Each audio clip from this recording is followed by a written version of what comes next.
On va plonger maintenant dans l'histoire de Bruxelles. Elle est racontée dans un livre, une brique même, qui vient de sortir au travers de son évolution urbanistique.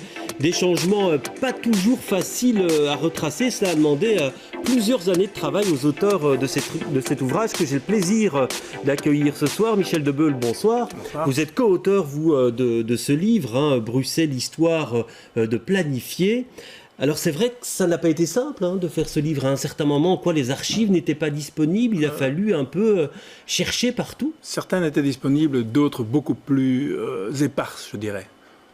Donc il a fallu les chercher, même au sein de l'administration régionale, parce qu'en définitive l'étude a débuté au sein de l'administration régionale où j'ai rassemblé les archives, les ai analysées, et puis on a, dans une première phase test,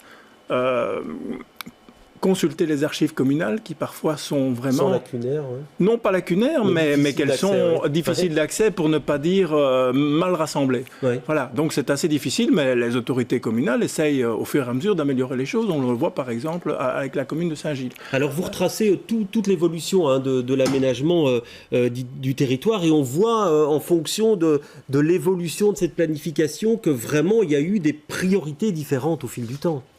Oui, absolument. Donc, on peut voir que dans cette période historique, ou même assez longue, il y a plusieurs étapes qui sont caractérisées par à la fois des situations socio-économiques et géographiques particulières. La première étape, c'est celle de la croissance de la ville au XIXe siècle, qui a été très rapide, puisque entre 1850 et 1900, on est passé de 250 à 650 000 habitants. Ouais, ça c'est fou, comme explosion démographique, c'est incroyable. Ouais. Oui, c'est bien plus important. C'est classique dans toute l'Europe. Oui, mais tout de même, il faut vraiment adapter la ville, elle est transformée de fond en comble. Elle est surtout agrandie. Ouais. Parce que si le centre-ville va être aussi déstructuré, restructuré par le voûtement de la Seine, il est clair que c'est surtout, on s'est attaché, l'étude s'attache sur le développement des faubourgs. Parce qu'il y a un fonctionnaire spécialisé, c'est assez, il devance de plus d'un siècle ce type de fonctionnaire pour toute la Belgique, qui s'appelle inspecteur Voyer dans les faubourgs de Bruxelles. Et donc, c'est ici, le livre s'attache surtout à montrer ce développement très important. Et à ce moment-là, ce développement, il se fait sur quel principe à cette époque-là ? Il se fait, justement, il y a une urbanisation, il y a un urbanisme au XIXe siècle, alors que le mot n'existe pas encore, en définitive, par le tracé des voiries. Et en définitive, on configure les îlots, le dessin des îlots donne en définitive le zonage fonctionnel et social. Je prends un exemple, à Tour et Taxis, par exemple, vous avez des grands îlots.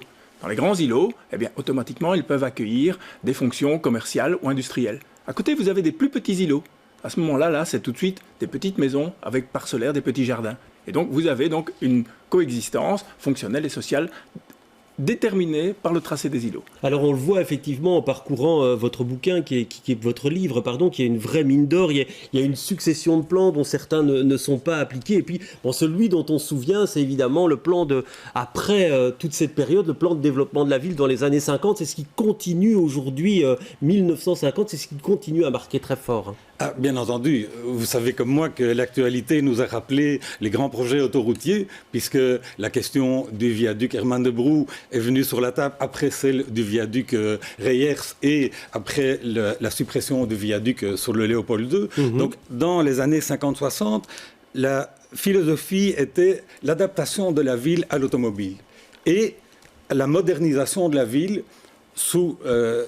l'image et les principes de la fameuse charte d'Athènes des architectes modernistes qui visait à ne plus tenir compte des rues, des places et du tissu urbain traditionnel, mais bien créer des voiries indépendantes et mettre des immeubles sous forme de barres de logement dans la verdure. Ouais. Mais ce qu'on voit très très bien dans votre livre, c'est que la notion, l'aménagement du territoire est très important dans la ville, mais que la notion d'intérêt général, du développement de la ville dans l'intérêt général, cette notion d'intérêt général change au fil du temps.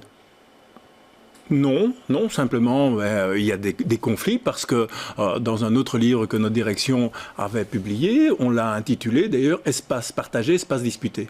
Et le titre résume bien ce qui est toujours aujourd'hui valable dans la planification. Il y a différents intérêts et au fur et à mesure, ils se trouvent confrontés. C'est valable pour la mobilité, c'est valable pour... Mais chacun a sa notion de l'intérêt général alors. Oui, mais c'est aussi aux autorités politiques à justement tenir compte et à prendre en compte ces différents intérêts pour en extraire l'intérêt général. Et ça reste compliqué, la décision politique en termes de planification et d'aménagement du territoire? Oui, bien sûr, l'urbanisme n'est pas une science exacte et elle est plutôt le résultat d'un champ de force avec des intérêts contradictoires. Et c'est assez intéressant aussi dans l'ouvrage, on peut voir que déjà au XIXe siècle, certains projets ont été battus en brèche par les habitants, notamment les propriétaires de certains quartiers.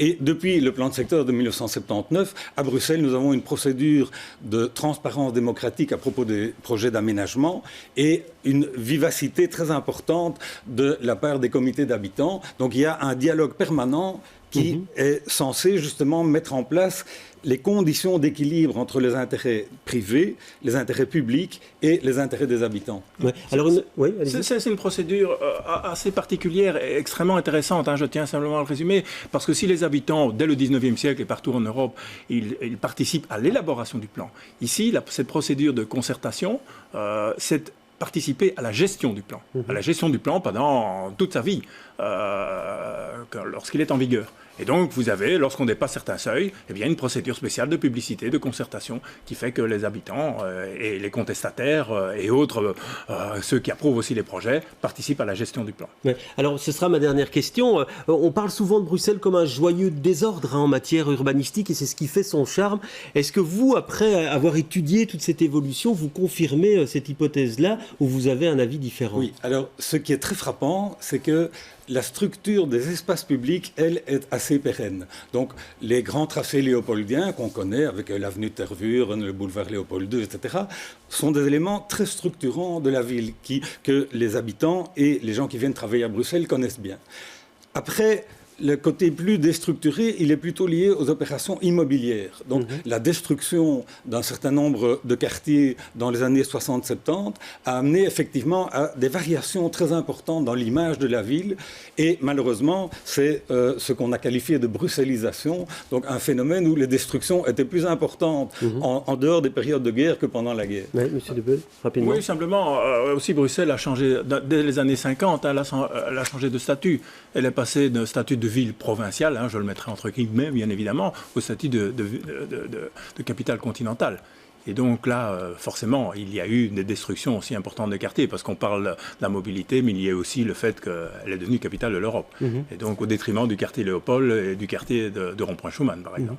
Merci en tout cas d'être venu sur notre plateau. On renvoie évidemment, parce que, comme je vous le dis, c'est une mine d'or et on a eu peu de temps pour l'explorer. Je vous renvoie donc à cet ouvrage, Bruxelles, histoire de planifier, qui est publié aux éditions Mardagat.